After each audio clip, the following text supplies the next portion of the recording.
This kaupapa is to help to revive the Māori culture so that there can be 1 million speakers by 2040. I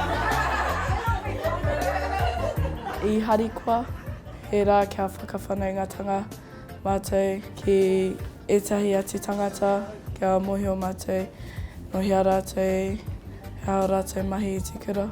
Sharing reasons why Te Reo Māori is precious.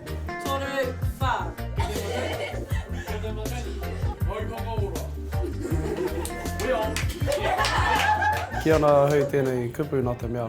Kia tātou katoa te mana ki te aku I tēnei reo Māori. Nā ngā atua, nā mātou tīpuna, nā ngā manu I whakaheke mai I tēnei reo kia mātou.